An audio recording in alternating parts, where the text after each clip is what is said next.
It was a quiet evening in a small suburban neighborhood when Emma, a 10-year-old girl, walked home from her piano class.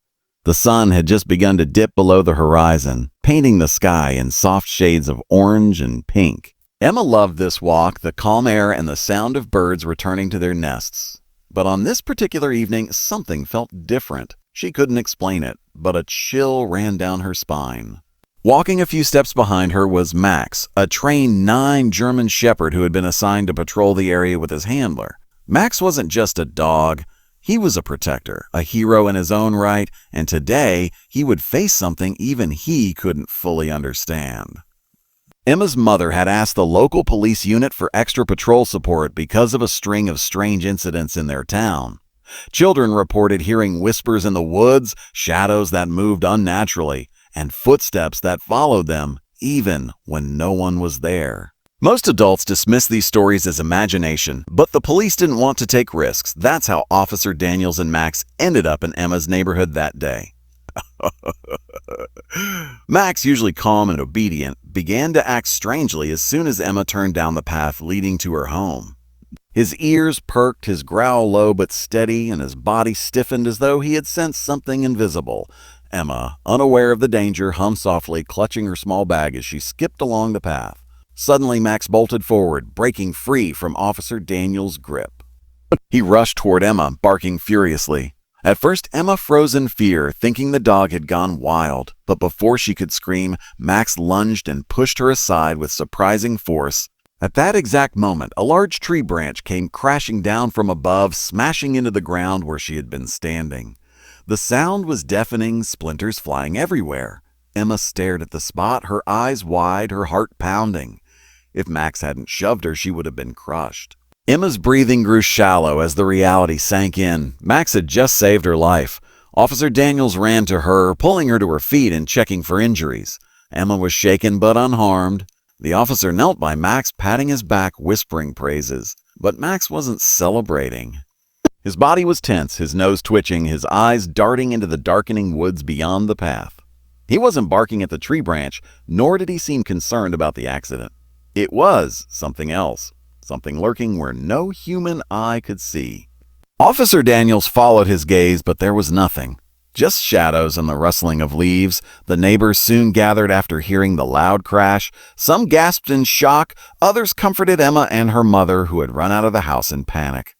Emma clung to her mother, tears streaming down her cheeks as she whispered how Max had saved her. Everyone praised the dog, calling him a hero. But Max didn't wag his tail or relax like he usually did when praised. He kept staring into the trees, his growl rising and falling, warning of something that remained hidden. Officer Daniels noticed this unusual behavior. Max was trained to react only to real, visible threats. Now, he was behaving as if he sensed an enemy no one else could detect. Emma tried to calm down, wiping her tears, but she couldn't shake the thought of the branch. Was it really just an accident, a broken limb falling from an old tree? Or had Max known something more? The way he pushed her, the timing so precise, made her feel as though he had seen it before it even happened. Emma looked into Max's deep brown eyes, and for a moment, she felt as if he was trying to tell her something. Something important, something urgent. Later that evening, as the crowd dispersed, Officer Daniels walked Emma and her mother inside their house. Max, however, refused to follow. He sat at the edge of the path, ears pointed forward, eyes glowing faintly in the dim light. His handler tugged his leash, but Max resisted, growling softly, never breaking his stare from the woods. Daniels had never seen him like this before. "It's like he knows something's out there," he muttered under his breath.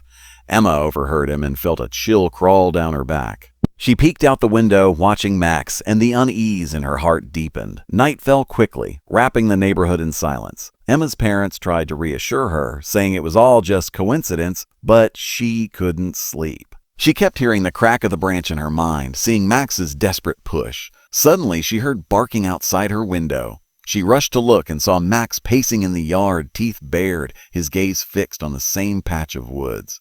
It was as if he was standing guard against something unseen. Emma's heart raced as she whispered, "What do you see, Max?" But of course, no answer came, only his deep, unrelenting growls. The following morning, Officer Daniels knocked on their door. He explained that Max had been restless all night, refusing to leave their property. The dog hadn't eaten, hadn't slept. He had just watched the woods. Daniels admitted he didn't know what was wrong, but he trusted Max's instincts more than any humans.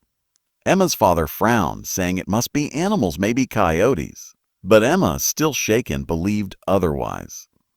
Something about Max's behavior told her this wasn't ordinary, and though she was just a child, her intuition whispered the same truth her loyal protector sensed. Something was out there, something no human could explain.